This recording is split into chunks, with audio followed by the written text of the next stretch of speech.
Em São Luís, uma empresa valoriza as relações interpessoais de seus funcionários e o resultado é uma melhor produtividade. Sobre esse assunto, nós vamos conversar agora com o especialista em neuropsicologia, Cidil Max. Cidil, prazer tê-lo aqui conosco. Pegando um pouco já aqui dessa última matéria, nós tínhamos até bem pouco tempo as empresas estimulando, na verdade, a competição interna.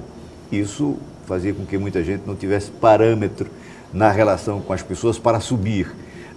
Essa concepção, digamos, mudou a partir dessa necessidade de ter uma melhor relação? Eu diria que está sendo mudada. Afinal de contas, o problema da falta de habilidade de relacionar-se bem, de interrelacionar-se bem entre as pessoas, é um problema que aflige todo mundo. Muitos de maneira mais crônica e outros de maneira mais pausada, interrompida, a partir de estados emocionais que todos nós somos afetos hoje em dia nesse mundo tenso que está por todo lado, não só dentro da empresa como fora da empresa. Provavelmente o telespectador que nos vê e nos assiste também tem esse tipo de problema, ou esporádico ou crônico. Mas a boa notícia é de que as coisas são mutáveis, aprendíveis. E eu, como alguém que trabalha na área, daria pelo menos 3 dicas que podem ajudar as pessoas a melhor se relacionarem com os outros. A primeira estaria na área mesmo da intra-relação, né? Da intrapessoal. Ou seja, se eu não estou bem comigo mesmo, dificilmente eu vou conseguir me relacionar bem com os outros. Eu tenho que ter clareza, senão a confusão que está na minha cabeça, a instabilidade que está em mim, passa para o outro também, e isso provoca, com certeza, conflitos interpessoais. A segunda dica é a observação das leis da comunicação. Hoje, por exemplo, sabe-se que a linguagem gestual comunica muito mais do que as palavras. Então, tudo que você diz e faz e emite pode influir nas suas relações interpessoais. E a terceira, mas não menos importante, é a empatia. Eu preciso muito, mas muito mesmo, como nunca na história do homem, a gente precisou se colocar no lugar do outro, porque está todo mundo armado, todo mundo com essa pressão que você falou, todo mundo muito armado. Então a competitividade interna existe, e isso é gatilho para conflitos interpessoais. Por um lado, tem havido um movimento contraditório de mudança disso para o próprio bem da empresa, das relações internacionais, interpessoais, mas por outro lado, a pressão continua. Professor Cidinho, nós temos aqui perguntas de telespectadores. A Joana Santos, do Coafuma, pergunta: como conviver com pessoas difíceis? É aquilo que eu falei no início, né? É preciso primeiro levar em conta que você, pessoalmente, é para si mesmo uma pessoa difícil. Nós somos seres humanos e somos afetados de fora para dentro por tudo que nos acontece. E isso termina, se a gente não tem um filtro, um equilíbrio emocional, a tal da inteligência emocional, isso termina causando problemas na inteligência social, que é a minha relação.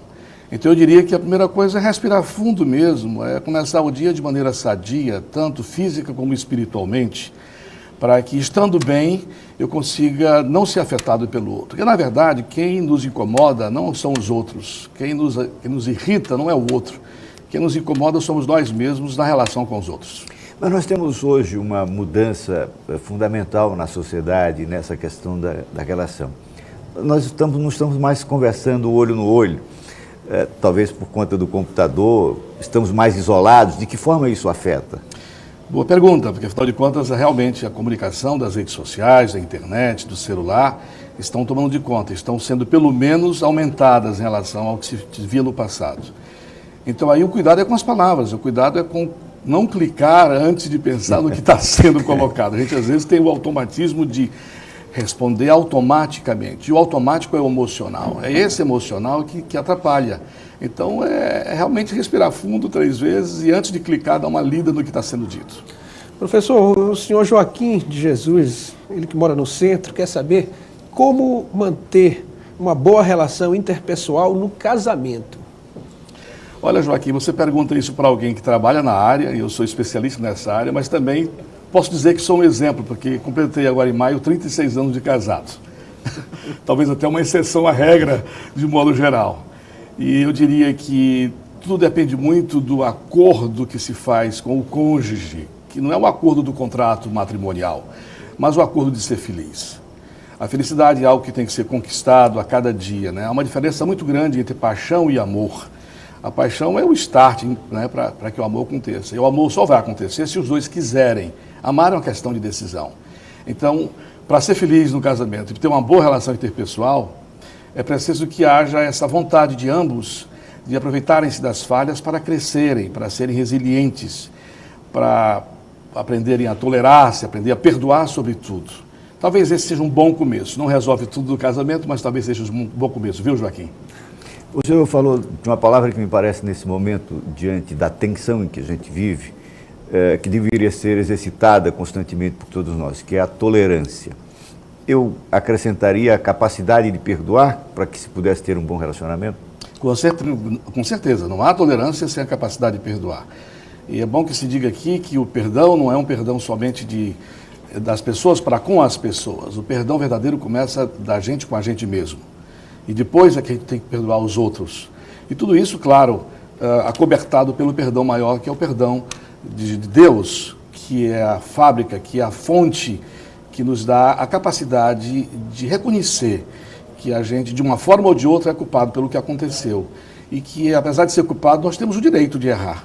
E tendo o direito de errar, temos que ter também o dever de perdoar, a nós e aos outros. A telespectadora Maria Gorete, do Anil, diz o seguinte: ela considera que a fofoca é o principal ruído que interfere nessa relação interpessoal.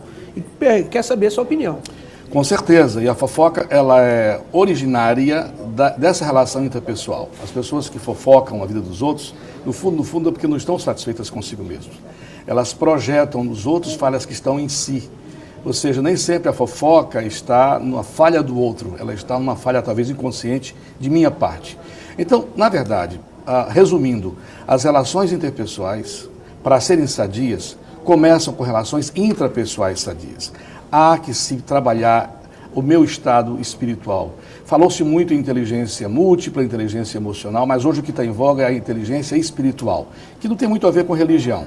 Tem a ver com essa minha responsabilidade de me relacionar com o cosmos, com o universo e com as pessoas, a partir da sua relação intrapessoal. Muito obrigado por esses conhecimentos repassados aqui aos nossos telespectadores. Eu é que agradeço.